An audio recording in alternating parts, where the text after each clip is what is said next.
Olá pessoal do primeiro ano do ensino médio, então estamos aqui mais uma vez, professor Wagner, Física, frente B, para dar continuidade ao assunto que nós tratamos no vídeo 1. Então, agora que você já sabe a diferença entre os espelhos, nós vamos agora ver os raios notáveis e a formação da imagem nos espelhos, ok?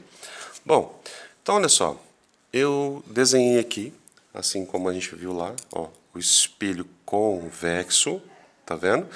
Então eu tenho o espelho aqui e o objeto na frente do espelho. Note que a luz vai chegar pela parte externa, tá vendo como está desenhado aqui em cima? Aqui, ó. Então a luz vai chegar pela parte externa. E note que eu tenho o objeto de um lado, o foco e o centro de curvatura do outro lado do espelho. E como que é a formação de imagem? Para o espelho convexo eu tenho um caso único. O que significa isso? Todo espelho convexo, independente da posição do objeto, sempre terá esse tipo de formação de imagem. E quais são os raios notáveis que nós vamos trabalhar?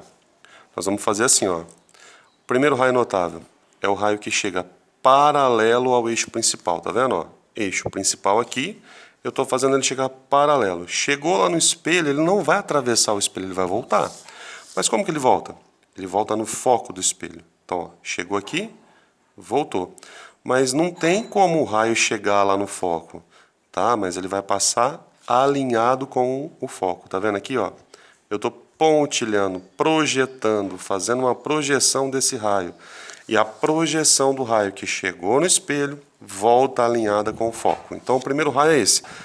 Paralelo, volta pelo foco. Belezinha? Bom, e se eu fizer um raio de luz e ir lá no foco? Então, ó, pensa na luz saindo de lá, eu estou alinhando a luz que está saindo do objeto lá no foco, tá vendo? Como se fosse um raio de luz apontando lá para o foco, ó, entenderam? Então o raio de luz vai chegar até o espelho, mas ele não atravessa o espelho, ele tem que chegar e voltar. Quando ele volta paralelo. Tá vendo que aqui, ó, ele iria lá no foco, belezinha? Como que ele volta agora? Paralelo. Entenderam, gente? Então, ó, chegou aqui, voltou. Paralelo. Bom, eu vou projetar o raio que saiu do espelho. Entenderam? Ó, então esse. Paralelo pelo foco. Pelo foco, volta paralelo. É o contrário. Paralelo no foco, pelo foco paralelo. Entenderam, gente? Bom, tá vendo que os dois raios projetados se encontraram nesse ponto? Então quer dizer que é aqui que acontece a formação da imagem. A imagem está aqui, ó. Então esse era o objeto, essa é a imagem. Entenderam? Eu vou fazer um terceiro raio notável aqui. Não precisava porque a imagem já está definida. O terceiro raio notável eu vou fazer assim, ó, lá no vértice. Então a luz chegou aqui, ó, incidiu lá no vértice. Quando ela incide no vértice, ela forma um ângulo com o eixo principal. Ela tem que voltar formando o mesmo ângulo com o eixo principal. Tá vendo? Esse ângulo e esse ângulo iguais. Então agora eu vou fazer a projeção desse raio que saiu. Tá vendo que ele vai passar no mesmo ponto que os outros passaram. Então quer dizer que aqui está a imagem. Agora nós vamos classificar essa imagem. Então eu tenho aqui eixo principal. O objeto estava acima do eixo principal. A imagem também. A setinha estava para cima. A imagem também. Então essa é uma imagem que eu classifico como imagem direita. Bom, só que eu tenho objeto de um lado, imagem do outro. Para fazer essa imagem, eu precisei fazer a projeção dos raios refletidos, ou seja, os próprios raios refletidos, que é esse e esse, não se encontraram, mas a projeção deles sim.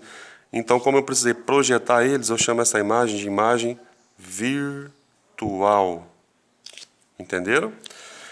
E tá vendo aqui o tamanho da imagem, do objeto, aliás, o tamanho da imagem? A imagem é menor, ela é reduzida. Tudo bem?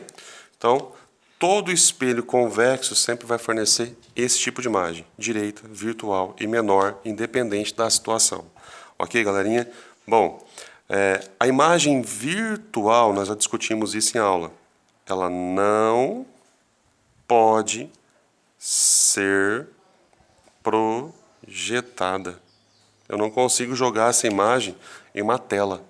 Outra coisa, onde que esse espelho é usado? Retrovisores, é usado em lojas, em supermercados, porque ela amplia o campo visual. Eu tenho um objeto desse tamanho aqui, ó, e as imagens ficam menorzinhas. Isso significa que eu vou ter um campo visual muito maior. Eu consigo colocar coisas, muito mais coisas no campo de visão do espelho. Então, uma vantagem desse espelho, ele amplia o campo visual. Fechado? Então a gente continua no próximo vídeo, ok?